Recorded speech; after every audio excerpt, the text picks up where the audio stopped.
ரஷ்யாவிடமிருந்து கச்சா எண்ணெய் வாங்குவதை இந்தியா முற்றிலும் நிறுத்திக் கொள்ளும் என அமெரிக்க அதிபர் ட்ரம்ப் கூறியுள்ளார். இதுகுறித்து விரிவாக பார்க்கலாம்.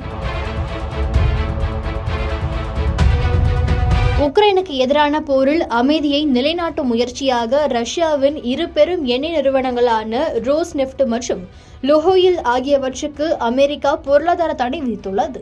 ரஷ்ய அரசுக்கு வருவாய் ஈட்டித் தருவதில் இவ்விரு நிறுவனங்களும் மிக முக்கியமானவை என்ற நிலையில் அவற்றை ட்ரம்ப் அரசு குறிவைத்துள்ளது. இதன் காரணமாக இந்தியா தனது மிகப்பெரிய சப்ளையரான ரஷ்யாவிடமிருந்து கச்சா எண்ணெய் இறக்குமதியை கடுமையாக குறைக்கும் என்று எதிர்பார்க்கப்படுகிறது. ரஷ்யாவிடமிருந்து எண்ணெய் இறக்குமதி செய்யும் நாடுகளில் சீனா, இந்தியா மற்றும் துருக்கி ஆகியன முக்கிய இடத்தை பிடித்துள்ளன.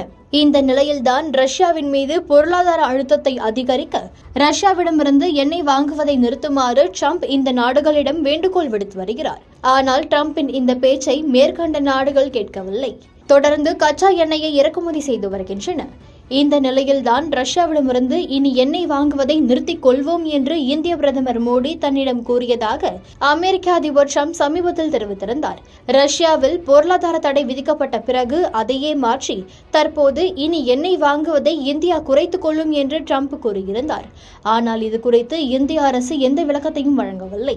அதே நேரத்தில் ரஷ்ய எண்ணெய் இறக்குமதியை நிறுத்துவது அல்லது குறைப்பது குறித்து இந்திய அரசு இதுவரை சுத்திகரிப்பு நிறுவனங்களுக்கும் எந்த அறிவுறுத்தலும் வழங்கவில்லை.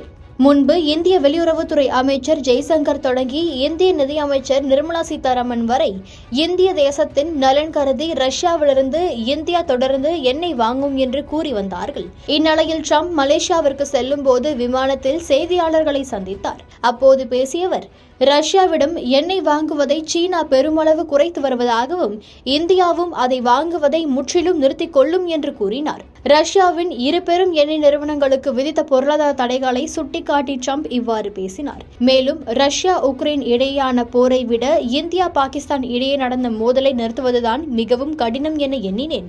ஆனால் இந்த மோதலை நான் நிறுத்திவிட்டேன். மாறாக ரஷ்யா உக்ரைன் இடையே அதிக வெறுப்புணர்வு உள்ளதால் அங்கு போர் நிறுத்தம் மேற்கொள்வது கடினமாக உள்ளது. போரை தான் நிறுத்தியதாக ட்ரம்ப் கூறியதை இந்தியா நிராகரித்து வரும்போதும் அவர் இதை தொடர்ந்து கூறி வருகிறார் என்பது குறிப்பிடத்தக்கது. மலேசியாவில் நடைபெறும் ஏசியன் உச்சி மாநாட்டில் பங்கேற்றுவிட்டு தென்கொரியாவில் நடைபெறும் ஆசியா பசிபிக் பொருளாதார ஒத்துழைப்பு மாநாட்டில் ட்ரம்ப் பங்கேற்கிறார். அப்போது சீன அதிபர் ஷி ஜின்பிங்கை சந்தித்து அவர் ஆலோசனை நடத்துகிறார்.